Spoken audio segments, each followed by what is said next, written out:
오늘 종료절을 맞이해서 나귀를 타시고 예루살렘에 들어오신 예수님의 모습을 함께 나누고자 합니다. 주님은 십자가의 고난과 죽음을 앞두고 예루살렘 성에 들어가실 때 우리 왕으로 오신 예수님의 모습을 보여주시고 선포하였습니다. 예수님은 예루살렘에 들어가실 때 특별한 말씀과 행동을 하셨습니다. 예수님은 메시아로 생각하시고 또 행동하신 것이죠. 그리고 구약 성경에서 예언자들을 통해서 말씀하신 그 예언의 말씀을 친히 메시아로 성취하였습니다. 그래서 모든 사람들이 주님이 누구인지를 알고 메시아로 오신 주님을 깨닫게 하였습니다. 먼저 예수님께서는 감난산 벳바게에서 메시아로 예루살렘에 들어가는 왕의 의식을 준비하게 하였습니다. 여러분, 벳바게는 예루살렘 성 밖에 있습니다. 감남산에 있습니다. 감남산은 해발 고도가 한 814m 정도 되고, 그리고 예루살렘은 720m 정도, 740m 정도 됩니다. 그래서 감남산에서 이제 바라보게 되면은 예루살렘 성전도 보이고, 그리고 예루살렘 성도 다 내려다 보이죠. 그래서 스가랴 14장 4절을 보게 되면 감남산을 메시아가 최후 심판하는 곳으로 이렇게 예언을 하였습니다. 그날에 그의 발이 예루살렘 앞 곧 동쪽 감남산에 서실 것이요. 이 말씀에 근거해서 유대인 역사가 요세푸스는 메시아가 마지막 때 이 감남산에서 사역을 시작하리라고 이렇게 얘기합니다. 이것이 예수님께서 감남산 벳바게에서 예루살렘 성 입성을 준비하신 이유입니다. 예수님께서는 두 제자에게 특별히 나귀를 준비하려 하셨습니다. 정확히 말하면 나귀와 나귀 새끼를 준비하게 하셨습니다. 맞은편 마을에 가서 그곳에 메인 나귀와 나귀 새끼가 있는데 그 메인 나귀와 나귀 새끼를 끌고 오라고 하였습니다. 혹시 주인이 물으면 대답할 말도 알려주었습니다. 만일 누가 말을 하거든 주가 쓰시겠다 하라. 예수님께서 제자들에게 나귀를 끌고 오라고 하신 것은 스가랴 선지자의 예언을 이루기 위해서였습니다. 스가랴 9장 9절은 메시아가 예루살렘에 들어가시는 그 모습을 이렇게 예언합니다. 시온에 따라 크게 기뻐할지어다. 예루살렘에 따라 즐거이 부를지어다. 보라, 내 왕이 내게 임하시나니 그는 공의로우시며 공의를 베푸시며 겸손하여서 나귀를 타시나니 나귀의 작은 것 곧 나귀 새끼이니라. 스가랴 선지자는 메시아가 나귀를 타고 올 것이라고 말씀하였습니다. 메시아가 나귀를 타고 들어오는 모습은 메시아가 모든 전쟁을 다 이기고 이제 성 안에 들어와서 그의 백성들에게 평화를 선물로 주는 모습을 말하고 있습니다. 그래서 예수님이 나귀를 타고 예루살렘에 들어가시는 것은 주님 평화의 왕으로 오셨다는 사실을 밝히 모든 사람들에게 보여주고 또 선포하는 것입니다. 그러면 예수님은 예루살렘에 들어가실 때 나귀와 나귀 새끼를 타셨습니다. 본문 7절을 보게 되면 제자들은 나귀와 나귀 새끼를 끌고 와서 그들의 겉옷을 그 위에 올렸습니다. 그리고 예수님께서 그 나귀를 타신 겁니다. 왜 예수님께서 나귀를 타셨을까요? 대부분 유대인들은 유월절 순례를 갈 때, 예루살렘 순례를 갈 때 걸어서 갔습니다. 예수님께서 나귀를 타신 것은 특별한 뜻이 있습니다. 예수님께서 겸손해서 물론 예루살렘 성에 들어가셨지만은 주님이 특별히 나귀를 타신 것은 예수님께서 평화의 왕으로 오신 그 주님의 권위를 보여주고 선포하기 위해서입니다. 그래서 우리는 나귀를 타신 예수님을 바라볼 때 왕으로 오신 주님을 또 발견하고 또 깨달을 수 있기를 바랍니다. 그렇다면 사람들은 나귀를 타고 예수님을 보았을 때 주님이 누구인지를 밝히 알았을까요? 우리는 나귀를 타고 예수님이 이제 예루살렘에 들어오실 때 어떻게 맞이하였습니까? 많은 사람들이 열광적으로 예수님을 맞이하였습니다. 어떤 사람은 자신의 겉옷을 벗어서 예수님이 가는 길에 이제 펼치기도 하였고요.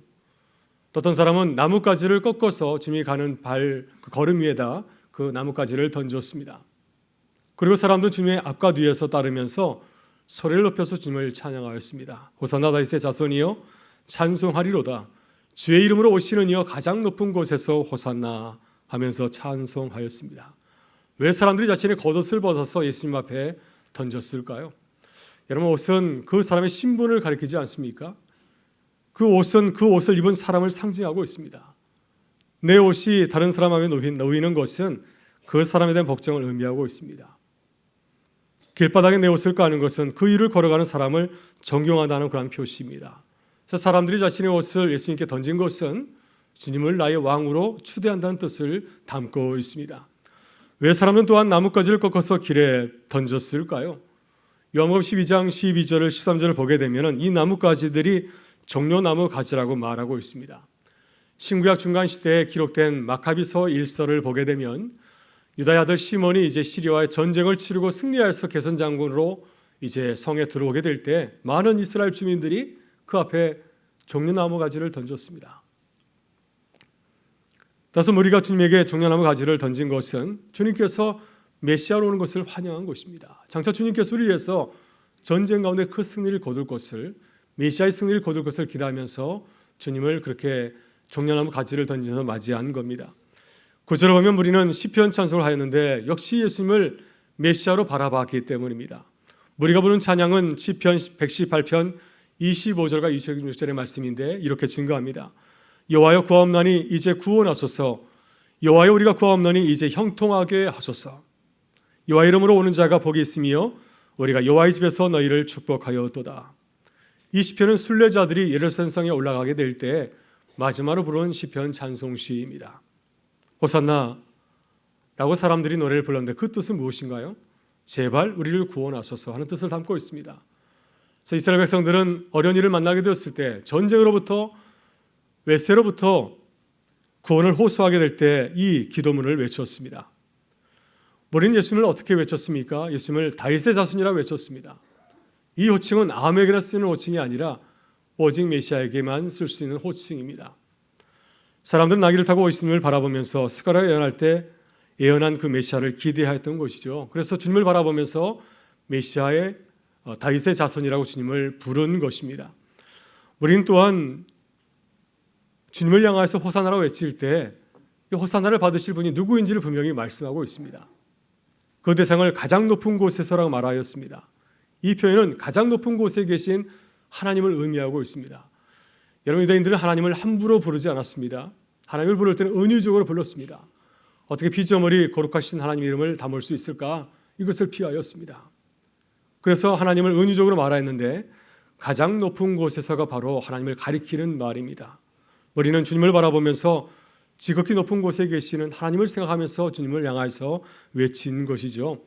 이렇게 주님이 나귀를 타고 예루살렘에 들어오실 때 무리는 따르면서 겉옷을 벗어 던졌고 또 종려나무 가지를 흔들면서 던졌습니다. 호산나를 외쳤습니다. 이렇게 큰 소리가 들릴 때 예루살렘 주민들이 놀라서 예수님을 따르는 무리에게 물었습니다. 이 사람이 과연 누군가?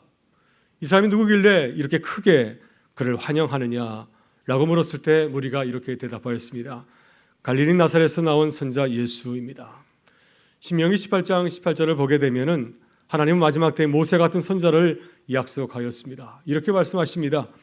내가 그들의 형제 중에서 너와 같은 선자 하나를 그들을 위하여 일으키고 내 말을 그의 입술에 두리니 내가 그에게 명령하는 것을 그가 무리에게 다 말하리라. 이 말씀을 유대 백성들은 오랫동안 기다려왔기 때문에 예수님을 향하여서 모세 같은 선자로 소개하고 또 높이신 것입니다. 예수님은 보통 선자가 아니라 모세 같은 위대한 선지자이요 또 우리를 큰 구원을 이끄실 분이라고 이렇게 주님을 소개한 것입니다. 여러분, 예수님은 나귀를 타고 예루살렘에 들어오셨습니다. 주님은 십자가를 앞에 두고 왕으로 오신 주님의 신분을 숨기지 않냐고 분명하게 보여주었습니다. 왜냐하면 주님의 신분을 알고 따를 때 십자가의 고난과 죽음을 이기고 승리할 수 있기 때문입니다. 예수님을 따르는 무리들은 예수님이 누구인지를 알게 되었습니다. 예수님을 따르는 제자도 마찬가지입니다. 그래서 그들은 주님을 높이며 주님을 향해서 호산나 외쳤습니다. 그러나 그들은 끝까지 주님을 따르지 못하였죠. 얼마 가지 않아서 무리는 마음이 변하여서 주님을 향해서 십자가에 못 박으라 소리치게 되었고요. 또 제자도 마찬가지로 주님을 부인하고 주님을 버려두고 도망치게 급급하였습니다. 왜 그들은 나귀를 타신 예수님을 끝까지 따르지 못하였을까요? 메시아로 오신 주님을 알았지만은 주님의 신분과 정체성을 잘못 알았기 때문입니다. 그래서 우리는 나귀를 타신 주님을 바라보게 될 때 우리에게 오신 주님을 바르게 알고 주님을 따라가는 제자가 되어야 될 줄 믿습니다. 오늘 우리는 2부 예배에서 세례 입교식을 거행하였습니다. 이제 예배 가운데 성찬식을 함께 나누고자 합니다. 여러분, 세례와 성찬은 누가 참여할 수 있습니까? 세례와 성찬은 오직 예수님을 누구인지를 알고 예수님을 나의 주님으로 고백하는 자들만이 세례와 성찬에 참여할 수 있습니다. 따라서 오늘 우리도 주님을 바르게 알고 세례와 성찬에 참여할 수 있기를 바랍니다. 그래야 우리가 세례교인으로 또 주님의 성찬을 나눈 제자로 살아갈 수 있기 때문입니다. 오늘 한 분을 소개하고 싶습니다. 한국 교회를 보면 북한 지역에서 첫 여성 세례를 받은 전삼덕이라는 양반집 여인이 있습니다. 이분이 받은 세례가 아주 특별합니다. 여러분, 당시 한 100여 년 전에 한국은 어떠했습니까? 남녀 질서 부동석, 유교의 문화가 아주 강하였죠. 그래서 양반집 여인이 외간 남자에게, 그것도 서양 남자 선교사에게 얼굴을 보이고 세례를 받는 것은 전혀 상상할 수 없는 일이었습니다. 그래서 선교사는 이 여인에게 세례를 베풀기 위해서 여러 가지 고심하다 한 가지를 구상하게 됐는데, 이름하여 휘장 세례입니다. 방 가운데 휘장을 치고 휘장 가운데 구멍을 뚫고 머리를 내밀면은, 그러면 반대편에서 선교사가 물을 부어서 세례를 베푸는 것이었습니다. 전삼덕 여인은 이렇게 어려운 상황에서 여성으로서 첫 세례를 받게 되었고, 또 전삼덕 여인을 통해서 많은 여인들이 이제 세례를 받게 된 것입니다. 전삼덕 여인은 이제 평안남도 강서면의 부유한 양반집의 부인이었습니다. 그러나 이제 남편이 딴 삶을 살게 되었을 때 세상 살 소망이 사라지게 되었습니다. 그때 예수라는 얘기를 듣게 되었고, 그래서 평양에 있는 교회를 친히 찾아가서 세례를 받았습니다. 세례를 받은 이후에는 성경책과 전도책자를 팔면서 전도하던 전도 부인으로 활동하였습니다. 가정에서 두 며느리와 아들에게도 전도하였고, 또 세례를 받게 하였습니다. 그녀가 열심히 전도하자 마을 사람들이 그녀를 바라보면서 수군거렸습니다. 뭐라고 얘기했을까요? 잘 사는 년이 무엇에 미쳐서 적고를 하고 다니느냐. 혹시 이런 얘기를 들어보셨습니까?